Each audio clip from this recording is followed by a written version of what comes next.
for announcing me. Yeah. So, have all of you here heard about J.K. Rowling? Yeah, J.K. Rowling, She of is course. the famous author of the book Harry Potter.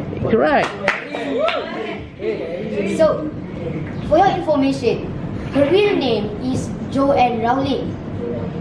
She is known to the book company as J.K. Rowling and also known as Robert Galbraith, which is another one of her pen names as a writer. Serious, Robert Galbraith. Yes. I didn't know this. So, she was born... What does the K stand for? JK, she just add the K. But, Just kidding, Rowling. Okay, maybe. I don't know what it stands for, but she just added the K to her name. Started writing. So, she was born on July 31st on 1965. If you think, she's also the famous writer of a few books, such as the Harry Potter series, and also the Fantastic Beasts and Where to Find Them, and also the not yet released Fantastic Beasts, Crimes of Grindelwald, which is going to be released on November 2018. For your information, she is the 9th best fiction author of all time. She has with an estimated of 500 million copies of her books sold. She as a writer have wrote 11 books in total. So, she is also the first billionaire author in the world. Oh. All of these achievements, they look very good. But actually, even she has went through a lot of pain to get these achievements. When she first, before she started writing her book, she thought that she was the biggest failure she knew. But one day, on a train ride, she started thinking about Harry Potter. She started imagining about all of the characters and the magical powers. That's how she started to write the book.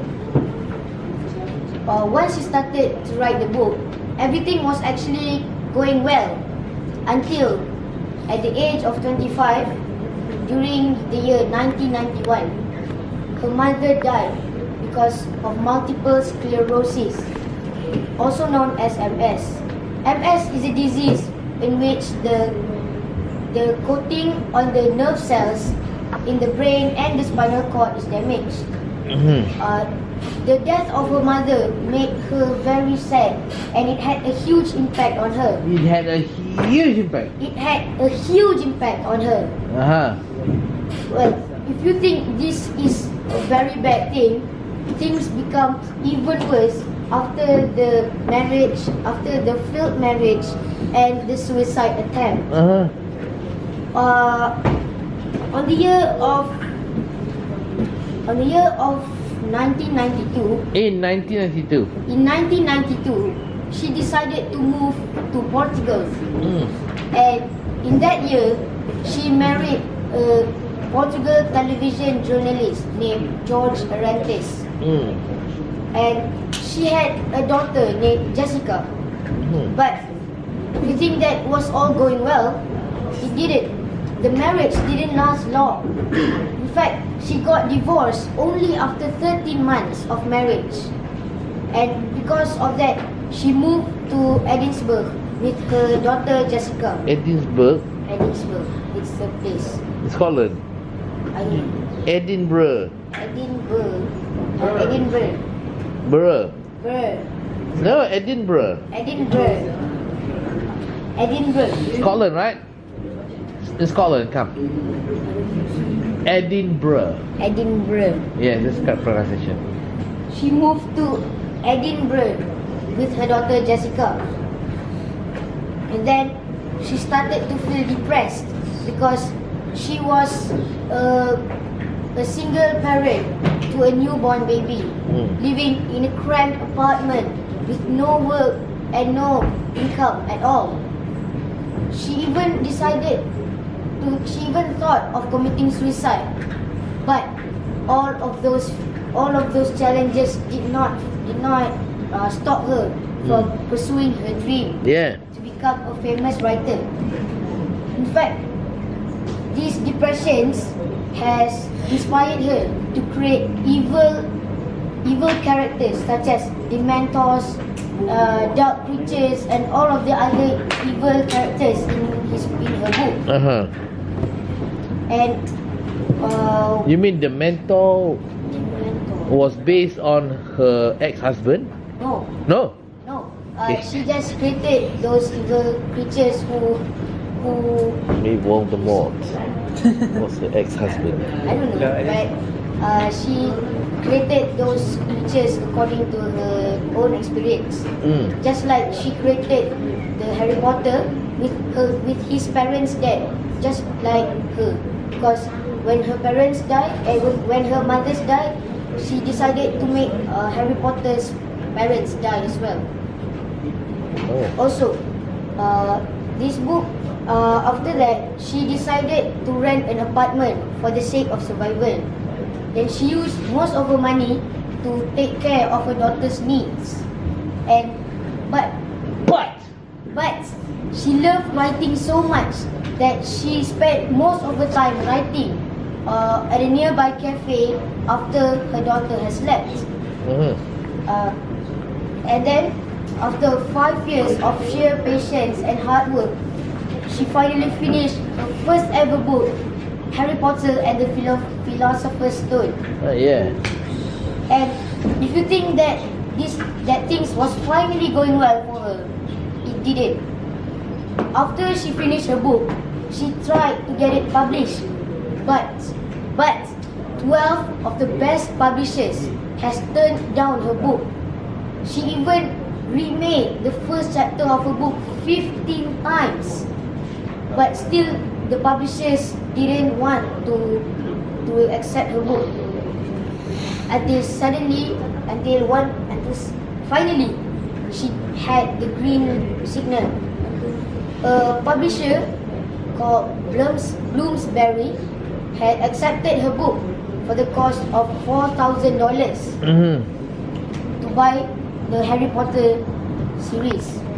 And when it was published, it hit the shelves and was an instant hit. And everyone loved the book. And then, after a few years, the US publishing company, Scholastic Inc., decided to buy Harry Potter with the cost of $105,000. And then the world suddenly liked Harry Potter so much that she decided to write her second, third, fourth, and a few other books. And she finally made a total of 7 Harry Potter series. Wow. And then the Warner Brother decided to buy her creation to make a film. They bought the first 2 novels and made the film for those 2, and it became a great hit. And when her books worth was counted, it was above $1 billion, and she became the first billionaire author in the world. So there are a few things that we can take from this story. The first of all is never give up on your dreams. Never give up. Never give up on your dreams. J.K. Rowling once said, "Rock bottom became a solid foundation for me to build my life." This means that even though she hit rock bottom, but she still managed to make her life better because she never gave up on her dream to write. Even with all the challenges she faced, she still managed to overcome them all and pursuing her dream to write, and finally became the first billionaire author in the world. Second, second lesson we can take from the story is that success doesn't come overnight. J.K. Rowling also once said that nobody can, anything can come true if you have enough nerve. Because even if you face many challenges, if you have enough nerve to overcome them all, you can still become a successful people. Just like Thomas Edison and lot of other great people, they all failed numerous times before reaching success. So, in conclusion, what I want you all to take from this story is that never give up on your dreams. Always work hard no matter how many challenges you face. Because even though it is very hard for us, but if you can overcome them all, everything will come back into place and you can become a very successful people. Assalamualaikum. That's all from me. Thank you.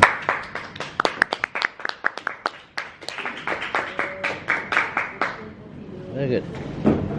Can you call the evaluator, Shafiq? Thank you for the